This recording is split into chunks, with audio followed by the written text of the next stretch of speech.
ও তার আগে একটু লিপিকা ঘোষ ম্যাডামের কাছে একটু শুনে নেব।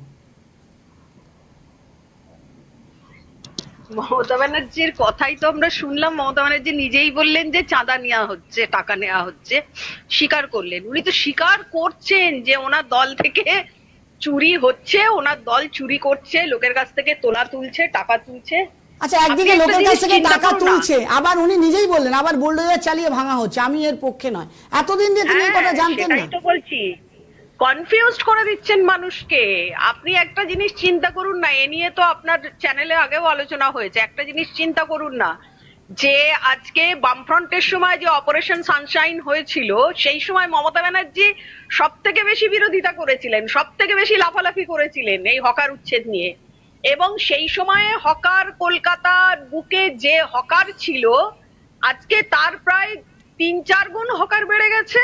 প্রচুর ডালা ছাতায় করে নিয়ে, ডালায় করে নিয়ে, ছোট ছোট দোকান করে, ছোট বড় সব রকম রাস্তা প্লাস্টিক দিয়ে ঘিরে করেছেন। এবং এগুলো তো কেউ বলতে পারবে না যে না, এই হকার বসানো হয়েছে, স্থানীয় কাউন্সিলর কিচ্ছু জানে না, এটা হতেই পারে না। না কলকাতা কর্পোরেশন জানে না, এটা হতে পারে না। না অন্যান্য শহরাঞ্চলে মিউনিসিপ্যালিটি কিচ্ছু জানে না, এটা হতে পারে না। তাহলে তারপর জেনে, মানে সেই ওই কি, ওই যে বলে না, চোরকে বলছে চুরি করতে, গৃহস্থকে বলছে সজাগ থাকতে, সেই অবস্থা হয়ে গেছে। উনি বলছেন যে বসো ওখানে। উনি বলছেন, মানে ওনার কাউন্সিলর, ওনার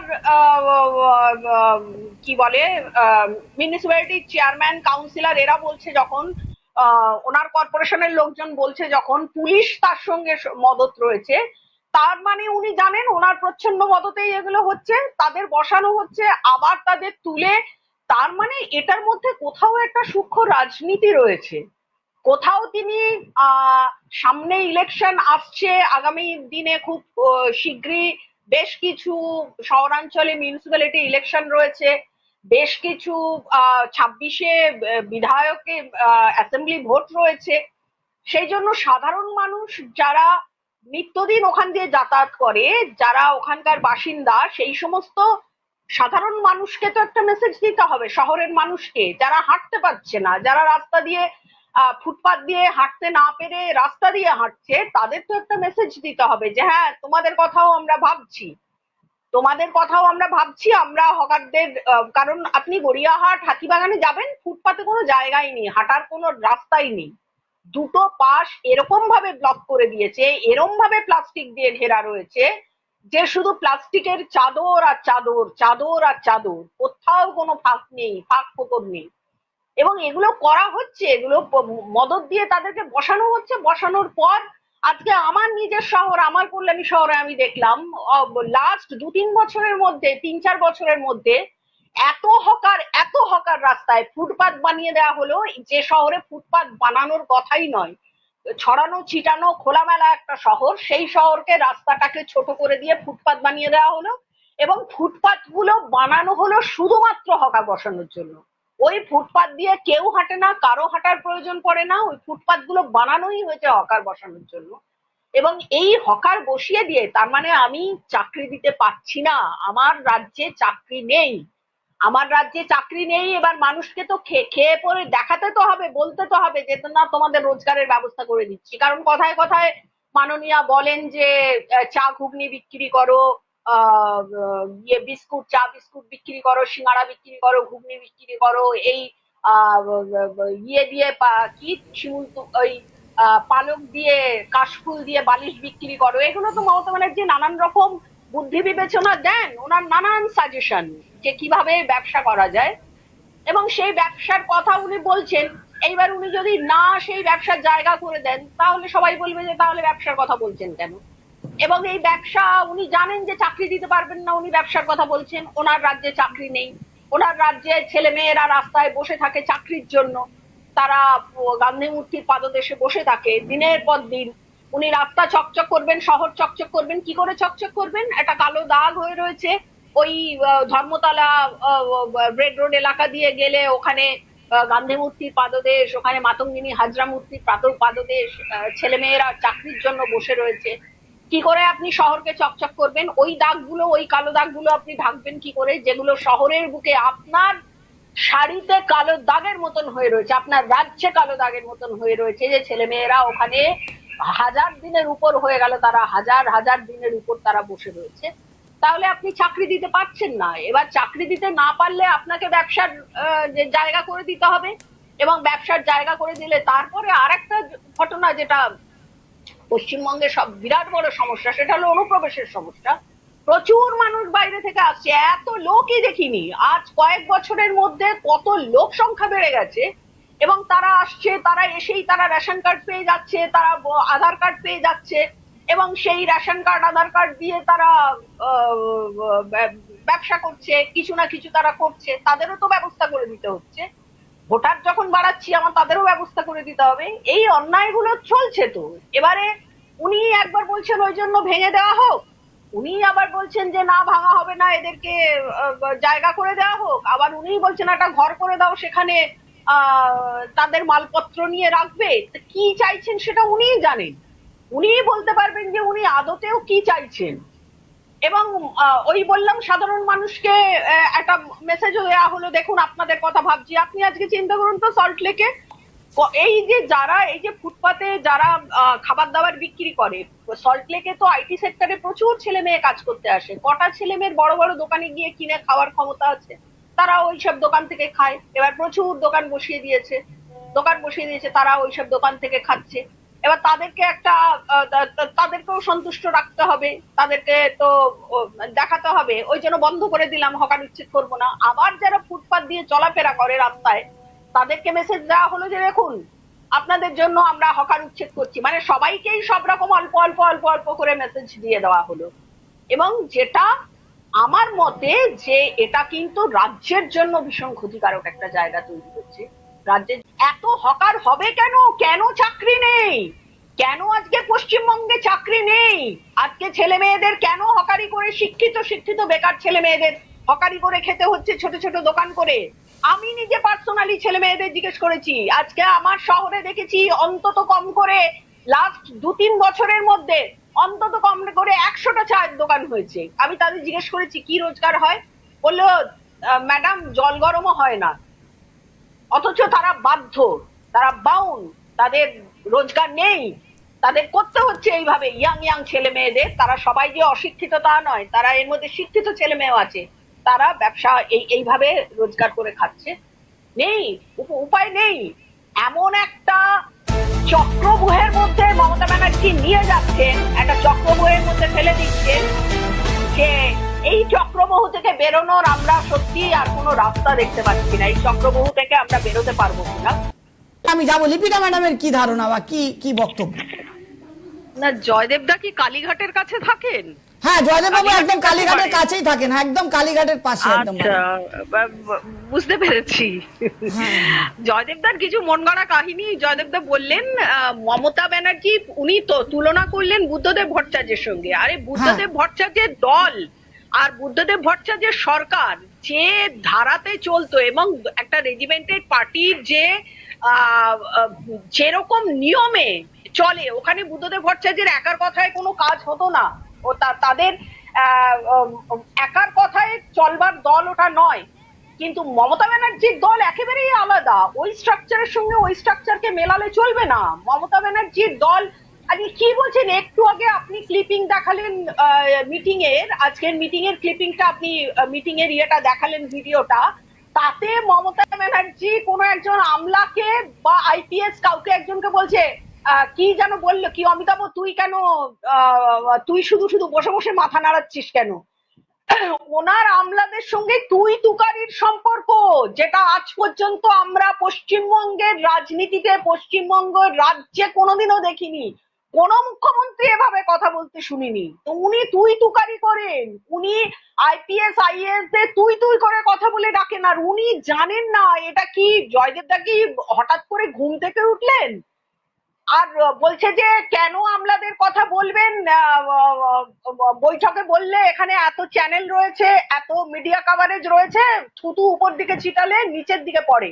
আরে এই সাংবাদিক সম্মেলনের মাঝখানে মমতা ব্যানার্জিকে আমরা দেখেছিলাম সাংবাদিক ঘেরা একটা ইয়েতে মমতা ব্যানার্জিকে দেখেছিলাম, শওকত মোল্লাকে বলেছিল আরে তোরা তো ওখানে বোমা বাঁধিস, তো ওনার তাতে ওনার থুতু নিচের দিকে পড়েনি। মমতা ব্যানার্জি এইভাবে কথা বলার মানুষ। মমতা ব্যানার্জি জানেন না, মমতা ব্যানার্জি তার রাজ্যে এই ধরনের ঘটনা ঘটে যাচ্ছে, হকার উচ্ছেদ এত বড় একটা অপারেশন, কি বেঙ্গল শাইন না কি হচ্ছে, এটা হতে পারে? জয়দেব দা এই কথাটা বসে বসে এখানে বলছে আপনার চ্যানেলে, আর আমাদের মেনে নিতে হবে, বাকিদের মেনে নিতে হবে, এটা হতে পারে? জয়দেব দা ঘুমের ঘোরে বলছেন যে মমতা ব্যানার্জি জানেন না, মমতা ব্যানার্জির অসাক্ষাতে হয়ে গেছে তাকে ইয়ে করবার জন্য। এটা মমতা ব্যানার্জির একটা স্ট্র্যাটেজি। আমার তো মনে হয় এটা একেবারেই রাজনৈতিক স্ট্র্যাটেজি। উনি কিভাবে ভোট বাক্সকে কোন দিক থেকে কোন দিকে ঘোরাতে হয়, কাকে কখন, এই দেখবেন আবার দুদিন বাদেই হকারদের বলবে যে তোমরা বসে যাও, তোমাদের বসার ব্যবস্থা সব করে দেবেন উনি। কারণ উনি জানেন কখন কোন টোপটা ফেলতে হয়, কখন কোন টোপে কোন মাছ ধরতে হয়, কিভাবে সেই মাছ ধরে কোন বাজারে বিক্রি করতে হয়, উনি খুব ভালোভাবে জানেন। ওসব জয়দেব দা যতই বসে গল্প দিক, জানি ওনার চেষ্টা করছে জয়দেব দা। কালীঘাটের কাছে থাকেন, হ্যাঁ, ওইসব বলে তো কোনো লাভ নেই। কেউ কিছু জানে না, মমতা ব্যানার্জি জানে না। একটা রাজ্যে একটা চিড়িয়াখানায় বাঘের বাচ্চা হলে পর্যন্ত মমতা ব্যানার্জির অনুপ্রেরণায় হয়, আর মমতা ব্যানার্জি জানে না, মমতা ব্যানার্জিকে অন্ধকারে রেখে সব করে ফেললো কারো প্ল্যান। যদি করে থাকে তাহলে ওনার দলের কেউ করেছে, ওনার দলের মেজো ছোট নেতা তারা করেছে, অন্য দলের লোক কেন করতে যাবে? অন্য দলের এত ক্ষমতা হয়ে যায়নি ওয়েস্ট বেঙ্গলে যে এসে তারা দীপিকা ম্যাডাম, আপনি কি এটা কি মানেন যে মমতা বন্দ্যোপাধ্যায়ের কথাকে কেটে ওদের দলেরই কেউ কিছু করতে পারে? এটা কি আপনি বিশ্বাস করেন? কথাকে কেটে নয়, মমতা ব্যানার্জি একে বলছে তুই ভাঙ, ওকে বলছে তুই বসা। পুলিশ অফিসারকে, আইপিএস অফিসার করবে, হ্যাঁ, পুলিশ অফিসার আইপিএস এর যে ভাষায় তিনি আজকে কথা বলছেন, এবার আগেও আমরা দেখেছি। একদম, সেই তো বলছি, উনি তুই তুকারি করে কথা বলছেন, কেন তুই ইয়ে কর, এইভাবে ওনার বাড়িতে কালী পুজোয় খিচুড়ি বিতরণ করতে যায় পুলিশ কমিশনার। এই জায়গায় উনি নামিয়ে এনেছেন, আইপিএস আইএএস এর এই জায়গায় উনি নামিয়ে নিয়ে এসেছেন, সেইখানে মমতা ব্যানার্জি জানে না। এই কথাটা বলা মানে একেবারে হাওয়ায়, মানে কি বলবো, যে ওই বাঘের, ভানু বন্দ্যোপাধ্যায় বাঘের লেজের একটা গল্প আছে না, যে তুমি যতই কাশো আমি বাড়াইতেই যাবো, তা জয়দেবদার হয়ে গেছে তাই, উনি বাঘের লেজ বাড়িয়েই চলেছেন। আরে কাশছি আমরা, অত বাড়াবেন না বাঘের লেজ, কমান। এবার আপনি একটা 10 ফুট 5 ফুট বাঘের 15 ফুট লেজ বলবেন, ওভাবে বললে হবে না, আপনি ওটাকে একটু কমান। তো সেই জন্য মমতা ব্যানার্জি ওই একে বলবে যে তুই, আজকে তো দেখলাম বোধহয় বৈঠকে ফিরহাদ হাকিমও রয়েছে, ফিরহাদ হাকিমের গলাও আমরা পেলাম, মিনমিন করে কি যেন বলছিল। ওই একে বলবে তুই ভাঙ, ওকে বলবে তুই পুনর্বাসন দে। তার মানে কি দু ক্ষেত্রেই মমতা ব্যানার্জি মসিয়া হয়ে গেল, মানে সাধারণ মধ্যবিত্ত যারা ফুটপাত দিয়ে হাঁটে তাদেরও মসিয়া হলো, আবার যারা হকারি করে তাদেরও মসিয়া হলো। উনি জানেন তো এই চালাকিগুলো, উনি মারাত্মক ধুরন্ধর রাজনীতিবিদ একজন, সেই জন্য উনি কি করে কি করতে হয় জানেন। তো সহজ মমতা ব্যানার্জিকে কালিমা লিপ্ত করে দেবে, মমতা ব্যানার্জি কিচ্ছু জানবে না, চুপচাপ বসে বসে উনি কালিমা লিপ্ত হবেন। এগুলো বলা মানে এগুলো জয়দেববাবু তো সেটাই বোঝানোর চেষ্টা করছেন। এবং আরেকটা উচ্ছেদের ভিডিও আপনার কাছে নিশ্চয়ই থাকবে, দেখান যে এরকম কিছু অঞ্চল থেকে হকারদের শুধু উচ্ছেদ করেনি, হকারদের জিনিসপত্র নিয়ে পুলিশ ভ্যানে তুলে নিয়ে চলে যাচ্ছে। তার মধ্যে 2-3 জন হকার আছে, তাদেরকে ইন্টারভিউ করা হয়, তাদেরকে জিজ্ঞেস করেছে, তারা বলছে আমরা তৃণমূল করি। তার মানে খেলাটা কোন দিক দিয়ে করা হচ্ছে বুঝতে পারছেন তো, যে কোন শুধু মানে সুচিন্তিত বলুন, সেটা বলুন, তাহলে খেলা হচ্ছে তো কি বলবেন লিপিকা ম্যাডাম? এটা ভুলে গেছেন, জয়দেবদা বলছেন পশ্চিমবঙ্গের পুলিশ মন্ত্রী কে, স্বরাষ্ট্রমন্ত্রী কে, অন্য কেউ তো নয়। একদম ঠিক বলেছেন লিপিকা ম্যাডাম। মন্ত্রী নন্দীগ্রামে গেলে বুদ্ধদেব বাবু ছিল, বুদ্ধদেব বাবু দায়ী। নন্দীগ্রামে গুলি চালানোর জন্য বুদ্ধদেব বাবু দায়ী। পুলিশ মন্ত্রী কে ছিল? বুদ্ধদেব বাবু ছিল তো। না। আরে বাবা, পুলিশ মন্ত্রী কে ছিল? পশ্চিমবঙ্গে কে বলেছে? আপনাকে কে বলেছে? আপনি বলুন পুলিশ মন্ত্রী কে ছিল? ওই সময় পুলিশ মন্ত্রী কে ছিল? পুলিশ মন্ত্রী কে ছিল নন্দীগ্রামের সময়? নন্দীগ্রামের সময় পুলিশ মন্ত্রী কে ছিল? পুলিশ মন্ত্রী কে ছিল নন্দীগ্রামের সময়? নন্দীগ্রামের সময় পুলিশ মন্ত্রী কে ছিল? অত্যাচারীর না। নন্দীগ্রামের সময় পুলিশ মন্ত্রী কে ছিল? নন্দীগ্রামের সময় পুলিশ মন্ত্রী কে ছিল? তাহলে পুলিশ মন্ত্রীর দায় নয় কেন? তাহলে পুলিশ মন্ত্রীর দায় নয় কেন? যদি এটা মমতা বন্দ্যোপাধ্যায় জানেন, তাহলে এটাও বুদ্ধদেব বাবু জানেন। আপনার অঙ্ক এটা যদি মমতা বন্দ্যোপাধ্যায় জানেন, এটা যদি বুদ্ধদেব বাবু জানেন।